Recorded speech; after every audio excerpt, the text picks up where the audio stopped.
Hey everybody, this is Chad Culp, certified dog trainer and owner of Thriving Canine. Today we're going to talk about setting boundaries in the house, and most particularly in the kitchen. Because I get a lot of calls with people with dogs that are counter surfers, or they're getting into the garbage. Some dogs are even learning how to open up the cabinets and help themselves to anything and everything that's in the kitchen. And the kitchen is just a problematic area, and it's also a safety issue. Think about it, you've got a pot of hot boiling pasta and you're moving to the sink. You don't need a dog under your feet that you trip. You could scald the dog, scald yourself, everybody's hurt. What a mess. Okay, so it's best to just keep them out of the kitchen. It's also good just for dogs to have boundaries from a leadership perspective. So this could apply to any room in the house that you may want to keep the dog out of. And I know some people feel bad about this. They say, oh, my dog is part of the family. They should have access to the whole house. But look at it this way. I don't know about you, but when I was a kid and I went to people's houses, especially my friends who had nice houses, there was always certain areas we weren't allowed to go in. Usually it was a really nice dining room where they had all the special crystal and the china and the nice Persian rug and all this kind of stuff. And kids just weren't allowed in there. So just think of it like that. So dogs do well with these boundaries too. And like I said, a lot of safety issues are in place here too.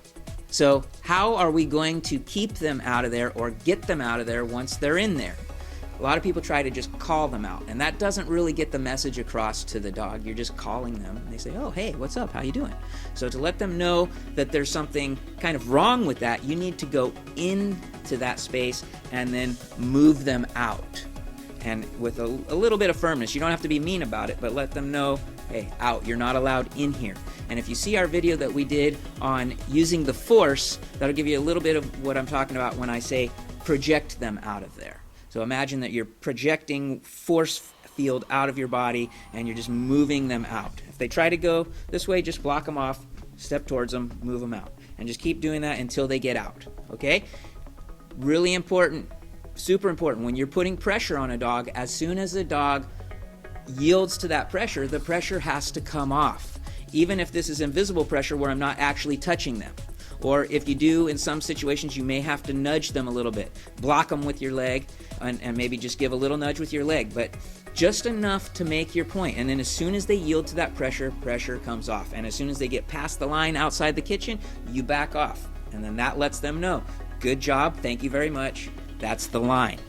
So that dogs will understand this communication, but humans tend to have a hard time with the timing. And if you keep pushing past the point where they yielded to the pressure, they wonder, hey, what the heck's going on? And then they try to shoot around you. Or they start to think, oh, this is some kind of a game, or who knows what's going on. So it's really important that your timing is good on that. As soon as they give to the pressure, pressure comes off. Now, what's also super important while we're setting this boundary is we have to be consistent, and that means the dog needs to not go in the kitchen ever.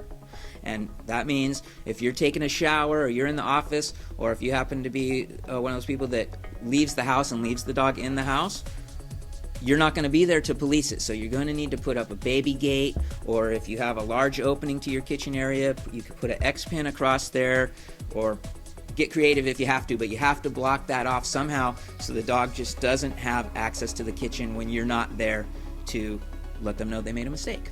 Now you got to remember, this is super important, and I know that some people are going to forget and they're going to leave the gate open, but do your best, okay? Because every time the dog goes into the kitchen, takes a little pass through when you're not looking, and suppose you left a little shred of cheese on the ground or whatever, and they swipe up that piece of cheese and they go back out, well, what happened?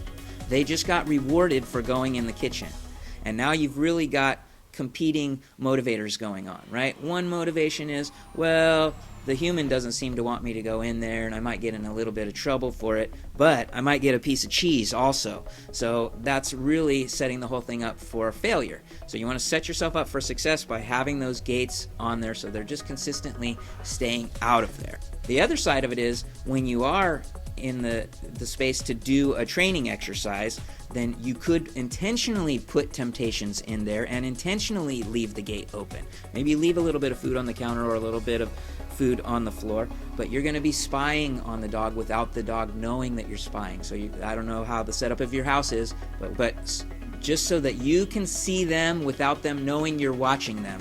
And then if they start to go in there, as soon as they even take a step in there, you're going to catch them and you're going to go back to your mode of getting them out of there. You're going to go in there and move them out or project them out, just like we did in step number 1. Once your dog is getting really good at this, what you're going to want to do is put it on cue or give it a command or a word. In our house, we say out. You can use whatever word you want, and that way you don't have to keep always having to get up and go through this whole exercise. So you could be sitting there kicking back watching TV, but you've got the kitchen hopefully in sight, and you see the dog start to go in there. As soon as they put one foot in there, out, and then they, oh, sorry, and they'll go back to their business and you go back to watching TV, and you don't have to keep getting up and doing this exercise, because I know that this can get exhausting after a while. So you got to put it on cue, but at first you're going to have to get up and deal with it every time. Consistency is huge. All right, so this is Chad Culp with Thriving Canine. Thanks for watching, and mind those boundaries. Catch you next time.